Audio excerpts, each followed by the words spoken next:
Assalamualaikum warahmatullahi wabarakatuh. Baiklah, saya akan menjelaskan poin A, manusia hidup berkelompok. Pada dasarnya, manusia adalah makhluk individu yang memiliki sifat khas dan unik. Sebagai makhluk individu, manusia juga merupakan makhluk yang tidak dapat berpisah dengan manusia lainnya atau sering disebut sebagai makhluk sosial. Artinya, manusia senantiasa mempunyai naluri untuk mengadakan hubungan dengan orang lain, sehingga manusia dalam kehidupannya selalu melakukan interaksi dengan sesamanya. Hal ini juga telah disinyalir oleh Allah Subhanahu wa taala dalam surah Al-Hujurat ayat 13 yang artinya, "Hai manusia, sesungguhnya kami menciptakan kamu dari seorang laki-laki dan seorang perempuan dan menjadikan kamu berbangsa-bangsa dan bersuku-suku supaya kamu saling kenal mengenal. Sesungguhnya orang yang paling mulia di antara kamu di sisi Allah ialah orang yang paling takwa di antara kamu. Sesungguhnya Allah Maha mengetahui lagi Maha mengenal." Dalam kaitan ini, Astrid S. Susanto menyatakan bahwa suatu kelompok dapat terbentuk karena 1. Adanya keyakinan bersama akan perlunya pengelompokan dan tujuan. 2. Harapan yang dihayati oleh anggota-anggota kelompok. 3. Adanya ideologi yang mengikat semua anggota. Sedangkan menurut pendapat Harold D. Eswell dan Abraham Kaplan yang menjadi rujukan Astrid, menyatakan apabila kelompok tersebut melakukan suatu aktivitas, bekerja sama, dan memberikan solidaritas serta integritas dalam perbedaan situasi, maka tercapailah apa yang disebut dengan partisipasi. Pendapat lain dikemukakan oleh Abdul Shani yang menyatakan bahwa munculnya kelompok disebabkan 3 hal, yaitu 1. Adanya sistem dari status-status para anggotanya, seperti sebuah organisasi pemuda misalnya, yang memiliki susunan pengurus yang merupakan suatu rangkaian yang bersifat hierarkis. 2. Berlakunya nilai-nilai kebudayaan dalam norma-norma mempertahankan kehidupan kelompoknya, artinya struktur selalu diutamakan dalam kestabilannya. 3. Terdapat peranan-peranan sosial yang merupakan aspek dinamis dari struktur. B. Kerukunan dalam format Indonesia. Kerukunan umat beragama di Indonesia mendapat perhatian yang besar dari pemerintah.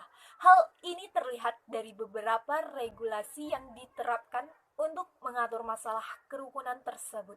Hal ini seperti diberlakukannya peraturan bersama Menteri Agama dan Menteri Dalam Negeri nomor 8 dan 9 tahun 2006 tentang pedoman pelaksanaan tugas kepala daerah atau wakil kepala daerah dalam pemeliharaan kerukunan umat beragama, pemberdayaan forum kerukunan umat beragama, dan pendirian rumah ibadat.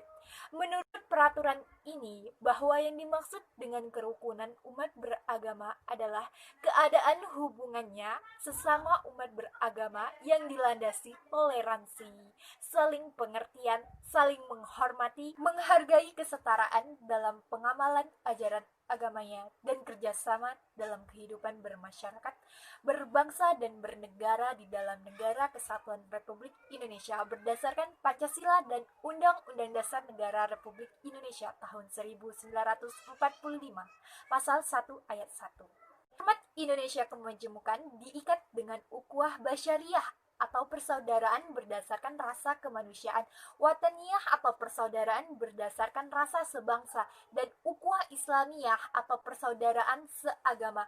Ketiga ukhuwah ini membingkai kehidupan sosial dalam berinteraksi antar sesama. 1. Kerukunan umat beragama terhadap pemerintah. Keberadaan bangsa Indonesia sudah diatur sedemikian rupa oleh undang-undangnya. Salah satu hak yang sangat fundamental diakui dalam sebuah negara hukum yang demokratis dan menjunjung tinggi hak-hak asasi manusia adalah kemerdekaan berekspresi. Jaminan untuk kebebasan dalam Undang-Undang Dasar 1945, amandemen kedua, yaitu dalam pasal 28E ayat 2-3.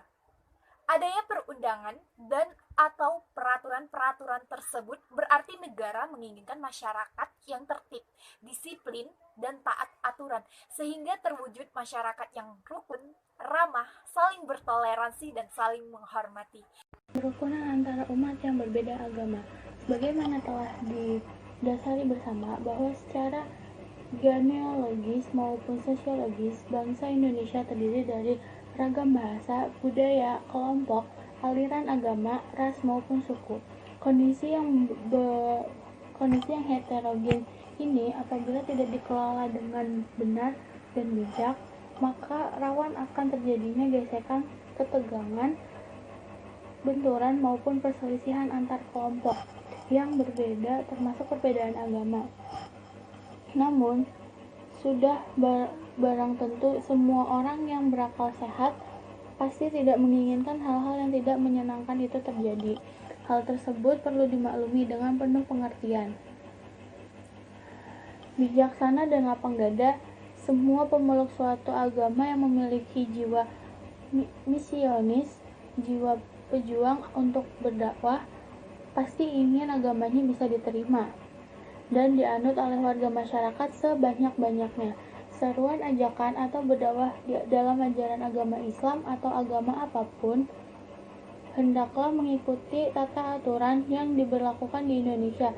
Bahkan ketika merujuk pada ajaran Al-Quran, dapat ditemukan bahwa sesama umat hendaknya saling menghormati, merelakan cara peribadatan masing-masing, dan toleransi terhadap keyakinan mereka. Kerukunan inter umat seagama, ukhuwah diniyah. Kajian tentang kerukunan inter umat Islam diawali dengan mengemukakan tentang pergumulan pemukiman Islam di Indonesia sudah terjadi sejak zaman pra-kemerdekaan.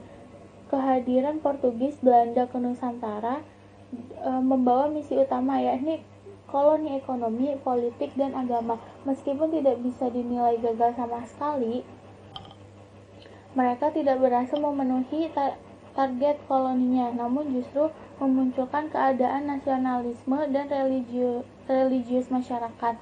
Walaupun kemudian telah terjadi pergumulan sengit antar umat Islam itu sendiri, hal ini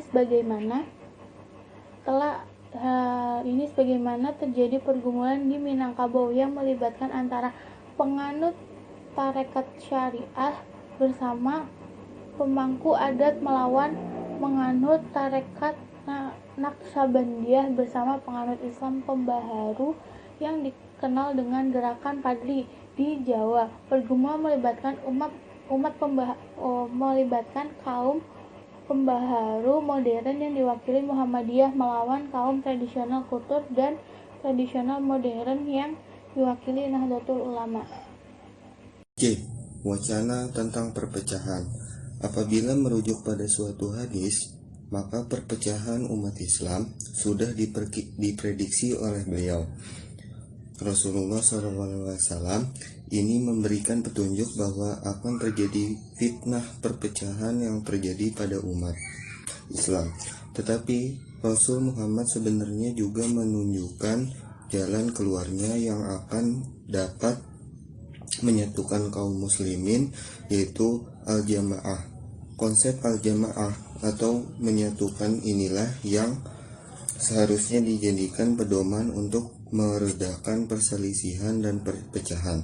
Namun yang sering terjadi dalam kehidupan masyarakat muslim, hadis tersebut justru sering dijadikan rujukan bagi kelompok aliran dalam Islam untuk menentukan klaim kelompok yang benar, apalagi diarahkan pada kelompok yang langsung menggunakan atribut al-jamaah.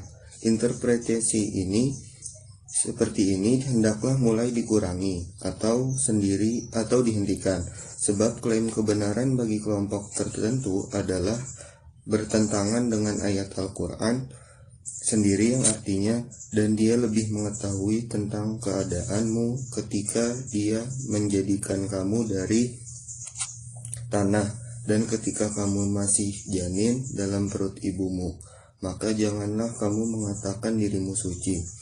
Dialah yang paling mengetahui tentang orang yang bertakwa. Quran Surah An-Najm 32. Petunjuk ayat-ayat Al-Quran dalam mendorong persatuan.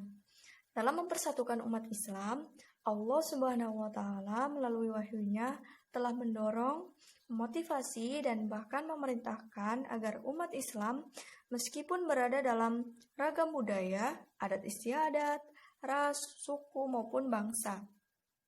Adapun ayat-ayat tersebut adalah yang pertama, Allah Subhanahu wa Ta'ala mendorong agar umat selalu tolong-menolong.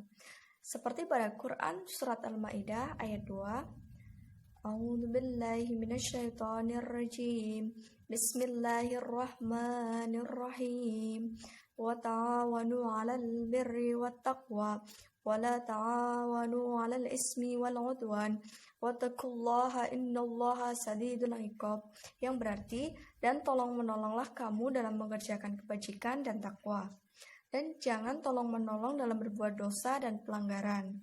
Dan bertakwalah kepada Allah Subhanahu wa taala, sesungguhnya Allah amat berat siksaannya. Quran surat Al-Maidah ayat 2. Yang kedua yaitu persatuan dalam tali ikatan Allah sesuai dengan Quran surat Ali Imran ayat 103. A'udzu billahi minasyaitonir rajim. Bismillahirrahmanirrahim. Wa'tasimu bihablillahi jami'an wa la tafarraqu.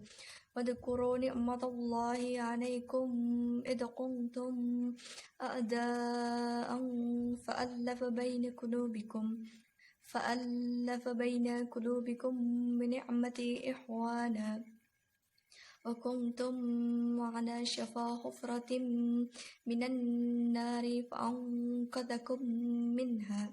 Kadzalika yubayyinullahu lakum ayatihi la'allakum tahtadun. Yang berarti, dan berpegang teguhlah kamu semuanya pada tali agama Allah Subhanahu wa taala, dan janganlah kamu bercerai-berai, dan ingatlah nikmat Allah Subhanahu wa taala kepadamu ketika kamu dahulu masa jahiliyah bermusuhan. Lalu Allah Subhanahu wa taala mempersatukan hatimu sehingga dengan karunia-Nya kamu menjadi bersaudara. Sedangkan ketika itu kamu berada di tepi jurang neraka. Lalu Allah Subhanahu wa taala menyelamatkan kamu dari sana. Demikianlah Allah Subhanahu wa taala menerangkan ayat-ayat-Nya kepadamu agar kamu mendapat petunjuk. Yang ketiga yaitu ketika berselisih hendaklah menghadapi dengan penuh kesabaran sesuai dengan Quran surat Al-Anfal ayat 46. A'udzu billahi minasyaitonir rajim. Bismillahirrahmanirrahim. Wa atii'ullaha wa rasulahu wa la tanaza'u fatafsalu wa tadhhaba rihukum wasbiru innallaha ma'as sabirin, yang berarti dan taatilah Allah Subhanahu wa taala dan Rasul-Nya, dan janganlah kamu berselisih yang menyebabkan kamu menjadi gentar dan kekuatanmu hilang, dan bersabarlah. Sesungguhnya Allah Subhanahu wa taala beserta orang-orang yang sabar. Quran surat Al-Anfal ayat 46. Terima kasih. Assalamualaikum warahmatullahi wabarakatuh. Kemudian yang keempat, Allah menguji manusia dalam persatuan sesuai dengan Quran surat An-Nahl ayat 93 yang berbunyi, A'udzubillahi minasyaitonirrajim. Walau sya'allahu laja'alakum ummatan wahidatan walakin yudillu man yasha'u wa yahdi man yasha'u wa la tus'alunna amma kuntum ta'malun, yang artinya, dan kalau Allah menghendaki, niscaya Dia menjadikan kamu satu umat saja, tetapi Allah menyesatkan siapa yang dikehendakinya dan memberi petunjuk kepada siapa yang dikehendakinya, dan sesungguhnya kamu akan ditanya tentang apa yang telah kamu kerjakan. Kemudian yang kelima, perselisihan sebagai ujian karena dahulu sebagai umat yang satu sesuai dengan Quran surat Yunus ayat 19 yang berbunyi, A'udzubillahi minasyaitonirrajim. Wa ma kana an-nasu illa ummatan wahidatan fakhtalafu walaula kalimatun sabaqat min rabbika laqudiya bainahum fima fihi yakhtalifun, yang artinya, manusia dahulunya hanyalah satu umat, kemudian mereka berselisih. Kalau tidaklah mereka suatu ketetapan yang telah ada dari Tuhanmu dahulu, pastilah telah diberi keputusan di antara mereka tentang apa yang mereka perselisihkan itu. Quran surat Yunus ayat 19.